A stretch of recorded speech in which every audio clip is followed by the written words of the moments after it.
Hello, everyone. My name is Jeffrey Kennedy. I am the editor of Traders Classroom.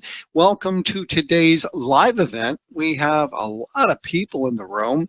I can't go through all the names because I have too many people, but many of you I well know, and you are indeed friends. Thank you for showing up. As always, it's a pleasure. It truly is. Okay.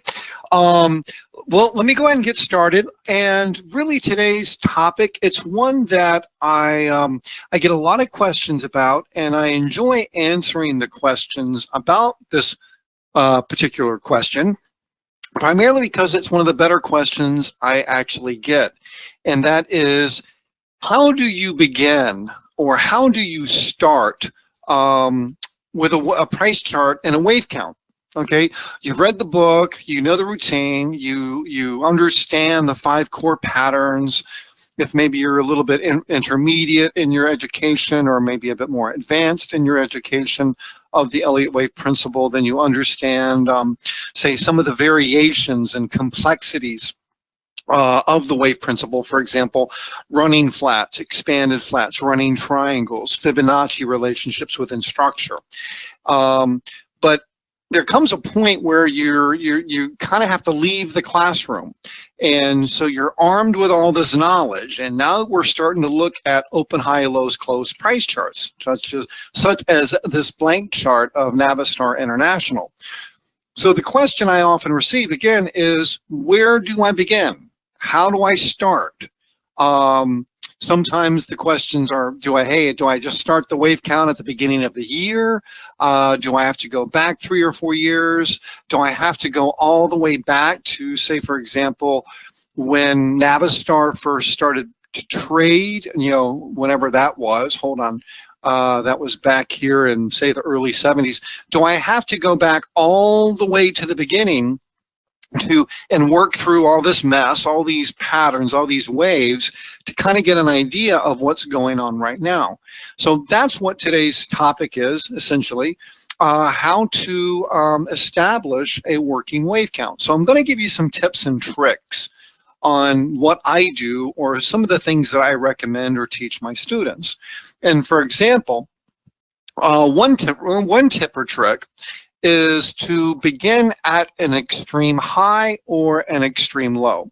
For example, in the price chart of Navistar, what you can actually do is you can actually begin the wave count right here.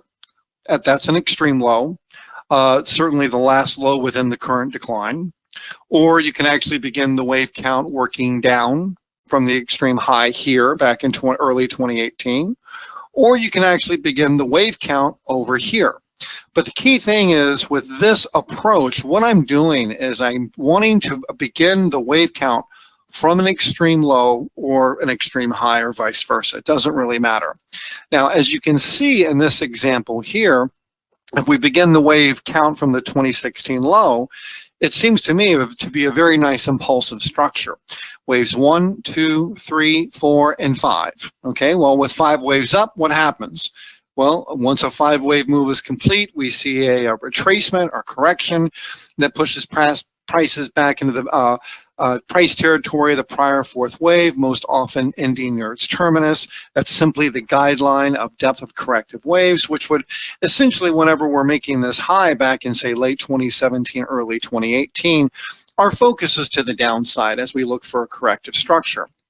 Now, if we begin the wave count at the 2018 peak, all we really have to do in this case, it's kind of an easy wave count. I know it looks complicated, but all you do is count the moves. 1, 2, 3, 4, 5, 6, 7. A, B, C, X, A, B, C. This is a WXY. This is a complex correction, okay? So that being the case, we know that this is a counter trend move, this is a low, and that as we move forward in time, we'll be looking for prices to actually exceed the extreme here moving forward. Okay, hold on just a minute. Some of you are zipping me questions right now. You know that's not what we do. Okay, so wait until I'm through with my presentation, and then I'll come in and actually answer questions. Okay, so going on here, to the this slide right here. Again, all we do as far as approach number one, and this brings up another important point. A lot of times in Traders Classroom, when I'm talking about analytical techniques or say trading techniques, like many times I'll get questions on, what's the best way to enter a trade? Well, there's really not a best way to enter a trade. Okay, there's many different ways you can actually enter a trade. Same thing with how to establish a working wave count. How do you establish a working wave count? Well, again, there's not a single best way. I'm just showing you or sharing with you a variety of techniques that help me arrive at kind of getting an idea or being able to understand that larger context of the market that the wave principle actually offers us. Okay, so my wave count for Navistar is quite simple. Waves 1, 2,